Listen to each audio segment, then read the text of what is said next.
जीत के बावजूद क्या कप्तान कमिंस करेंगे एसआरएच टीम में बड़ा बदलाव? क्वालीफायर 2 मुकाबले के सबसे सफल गेंदबाज को दिखाएंगे बाहर का रास्ता।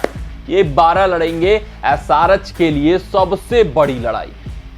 तो भैया फाइनल का दिन आ चुका है, 26 मई इतवार, और आज महामुकाबला एसआरएच वर्सेस केकेआर के बीच खेला जाने वाला है। और अगर बात करें आईपीएल 2024 की, तो लीग फेज की जो 2 सबसे बेहतरीन टीमें थी और वही दोनों टीमें आईपीएल 2024 के फाइनल में पहुंची हैं, यानी दोनों ही टीमें डिजर्व करती हैं फाइनल खेलना और दोनों ही टीमें जी जान छोकने वाली। कप्तान कमिंस भैया कोई भी कसर नहीं छोड़ना चाहेंगे आईपीएल 2024 की ट्रॉफी अपने नाम करने के लिए, एसआरएच के नाम करने के लिए, क्योंकि उनके ऊपर 20 करोड़ की बड़ी बोली लगाई गई थी एसआरएच द्वारा और वहां पर पूरा रिवार्ड दिया। चाहे बतौर गेंदबाज की बात करें, चाहे जब बल्लेबाजी का मौका मिला तो बतौर बल्लेबाज की बात करें, कप्तान बतौर तो वो सफल रहे हैं, लाजवाब रहे हैं, बेमिसाल रहे हैं। सिर्फ एसआरएच के लिए नहीं बल्कि ऑस्ट्रेलिया के लिए भी WTC का चैंपियन बनाया। फिर उसके बाद बात करें तो ओडीआई वर्ल्ड कप जिताया। तो बहुत ही परिपक्व कप्तान है, जो फैसले लेते हैं लाजवाब लेते हैं। और केकेआर के खिलाफ चुनौती तो बड़ी है, लेकिन वार बड़ा करने वाले हैं और 100% वहां पर देने वाले हैं। लेकिन सबसे बड़ा सवाल, सबसे बड़ा प्रश्न कमिंस के आगे ये उठता है कि आखिरकार चेपॉक की पिच पर प्लेइंग 12 कौन सा उतारें, क्योंकि पिछला मुकाबला जीता हुआ है तो विनिंग कॉम्बिनेशन के साथ भी छेड़छाड़ नहीं करना चाहते, लेकिन जो उनका परफेक्ट कॉम्बिनेशन है उसको खिलाने के लिए उनको विनिंग कॉम्बिनेशन के साथ छेड़छाड़ करना पड़ेगा।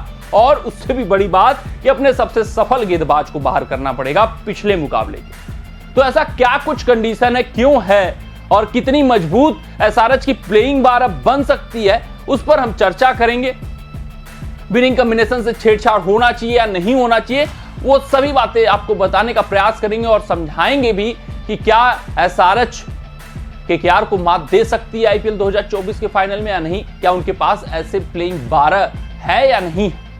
लेकिन वीडियो में आगे बढ़ने से पहले आप सभी व्यूअर्स से यही आग्रह है, यही अनुरोध है कि अगर आपको हमारे अपडेट्स पसंद आते हो तो वीडियो को लाइक, चैनल को सब्सक्राइब। हाँ, फेसबुक पेज पे अगर आप वीडियो देख रहे हो तो फेसबुक पेज को फॉलो, कमेंट सेक्शन में कमेंट जरूर दाग दीजिएगा कि अब की बार एसआरएच या फिर केकेआर। तो आते हैं, आपका ज्यादा समय नहीं लेते हैं, देख लेते हैं एसआरएच का सबसे मजबूत प्लेइंग 12 क्या होगा। देखिए, बहुत छेड़छाड़ करने की जरूरत नहीं है। फिर आपको ये भी हम बताएंगे कि ये प्लेइंग 12 में दमखम है कि नहीं है, केकेआर को ये मात दे सकते हैं या नहीं दे सकते हैं, इनकी क्या क्या मजबूतियां हैं, सब कुछ बताने का विस्तार से प्रयास करेंगे। तो इनकी प्लेइंग 12 पर नजर डालें। गेंदबाजी विभाग जो बहुत आसान है, सबसे मजबूत इनकी तेज गेंदबाजी विभाग है। T Natarajan, Bhuvneshwar Kumar, Pat Cummins, यहां पर कोई छेड़छाड़ करने की जरूरत नहीं है। और अगर हम बात करें इस पिच की, चेपॉक की, तो अक्सर ये 2 पेस्ड हुआ करती है। अब कौन सा सॉइल यूज हो रहा है वो अलग बात है, लेकिन 2 पेस्ड पिच रहती है अक्सर, तो वही मानकर चलेंगे। तो जयदेव उनादकर बेहतर गेंदबाज हैं ऐसी पिचों पर जहां कटर्स कारगर साबित होते हैं, बहुत बेहतरीन वहां पर ये गेंदबाज दिखते हैं। इनसे बेहतरीन गेंदबाज आपको मिलेगा नहीं उस टीम में। तो जयदेव उनादकर चौथी तेज गेंदबाज, यहां पर कोई छेड़छाड़ी की जरूरत नहीं है। अब आते हैं इनकी बल्लेबाजी विभाग पर कि कौन कौन से बल्लेबाज होंगे। तो वहां पर आपको ओपन करते हुए फिर से एक बार दिखने वाले हैं अभिषेक शर्मा और उनके साथ ओपनर होंगे ट्रेविस हेड। ये 2 ओपनर फिक्स हैं, कोई वहां पर भी तब्दीली नहीं है। नंबर 3 की बात करें, राहुल त्रिपाठी, जब से कमबैक हुआ है इस खिलाड़ी का, ये अपने पुरानी रंगत में, पुरानी फॉर्म में दिख रहे हैं और काफी डेडिकेटेड हैं अपने प्रदर्शन को लेकर और एसआरएच को चैंपियन बनाने को लेकर। तो त्रिपाठी नंबर 4 सबसे best condition. Aiden Markram Tripathi number 3, Aiden Markram number 4 पे। हाँ, पिछला मुकाबला अच्छा नहीं गया था, कमबैक अच्छा नहीं हुआ था, लेकिन भैया मार्करम के ऊपर भरोसा जताना पड़ेगा। प्रेशर मुकाबला है, अगर आपको अनुभव जोड़ना है अपने बल्लेबाजी ग्रुप में तो मार्करम को खिलाना जरूरी है। क्योंकि अगर हम इनके बल्लेबाजी विभाग पर नजर डालें तो वहां क्लासेन और ट्रेविस हेड को छोड़ दें तो अनुभव नहीं है, अनुभवहीन बल्लेबाज हैं जो प्रेशर सिचुएशन में बहुत मुकाबले नहीं खेले हुए हैं, चाहे वो त्रिपाठी हो जाए, चाहे अभिषेक शर्मा हो जाए, या फिर बात कर लें नीतीश रेड्डी की, अब्दुल समद की, शहबाज अहमद की। तो ऐसी स्थिति, ऐसी परिस्थिति में मार्करम का अनुभव काम आ सकता है, मार्करम बतौर बल्लेबाज काम आ सकते हैं। तो नंबर 4 पे इनको खिलाना आवश्यक है ताकि क्लासेन हेड के ऊपर से थोड़ा सा निर्भरता हटे। नंबर 5 की बात करें तो क्लासेन ही आएंगे। पिछले मुकाबले में ही कमिंस ने क्लियर कर दिया था कि उनके बैटिंग पोजीशन से छेड़छाड़ नहीं होगा, चाहे जितने विकेट गिर जाए। नंबर 6 पे नीतीश रेड्डी। अगर नंबर 7 खिलाड़ी की बात करें तो अब्दुल समद होंगे। ये इनके 11 खिलाड़ी हो गए। अब 12वां इंपैक्ट प्लेयर सब्स्टिट्यूट कौन होगा ये मैच सिचुएशन पर निर्भर करेगा। देखिए अगर जल्दी विकेट गिरेगा 15-16 ओवर में धड़ाधड़ पिछले मुकाबले की तरफ विकेट गिर गए तो शहबाज अहमद आएंगे, क्योंकि शहबाज अहमद बल्लेबाजी भी कर सकते हैं, कुछ ओवर की गेंदबाजी करके देंगे और पिछले मैच में गजब की गेंदबाजी किया हुआ था, वो कॉन्फिडेंस इनके पास होगा। लेकिन इनके साथ लिमिटेशंस हैं। इनके साथ लिमिटेशन ये है कि ये लेफ्ट हैंडर्स के खिलाफ यूज नहीं किए जा सकते, लेफ्ट हैंडर्स पर मार पड़ सकती है। हालांकि पिछले मुकाबले में दांव खेला गया था, रिस्क लिया गया था, रिस्क कारगर इसलिए साबित हुआ कि गेंद बहुत ज्यादा टर्न कर रही थी, और टर्न जब होता है तो वो लेफ्ट हैंडर्स के खिलाफ शहबाज अहमद को प्रयोग करो या फिर अभिषेक शर्मा को प्रयोग करो, उससे फर्क नहीं पड़ता है।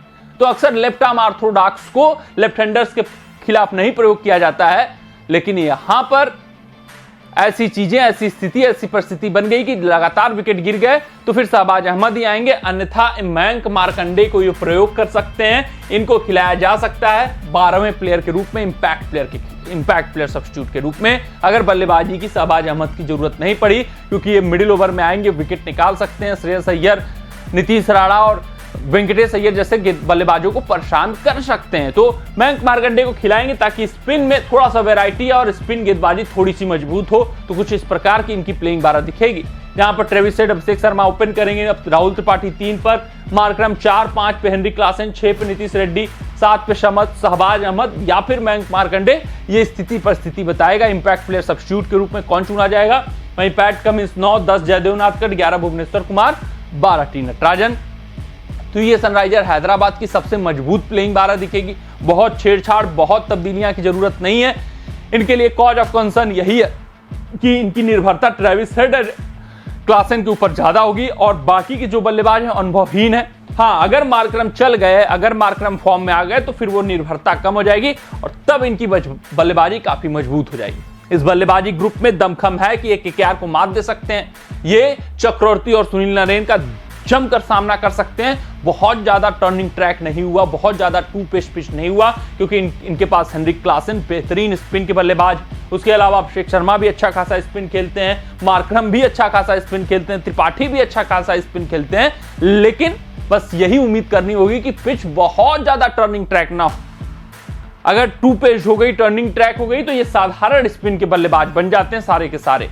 हाँ, अगर थोड़ी सी अच्छी पिच रही, बहुत ज्यादा टर्न नहीं हुआ, तो ये बहुत विध्वंसक बल्लेबाज बन जाते हैं स्पिन के खिलाफ। इनसे बेहतर स्ट्राइक रेट से कोई नहीं खेल सकता। तो इस टीम में पूरी काबिलियत है, पूरा दमखम है और हमें एक दिलचस्प मुकाबला देखने को मिलने वाला है। हालांकि पलड़ा केकेआर का ही भारी रहेगा, लेकिन एसआरएच कहीं से भी कम नहीं है। मिलते हैं अगले रिपोर्ट में, तब तक आप अपना ध्यान दें, सुरक्षित रहें, स्वस्थ रहें, मस्त रहें। जय हिंद, जय भारत। अगर ये वीडियो आपको पसंद आया हो तो इसे लाइक और शेयर करें और क्रिकेट से जुड़ी अन्य जानकारियों के लिए हमारे चैनल को सब्सक्राइब करना ना भूलें।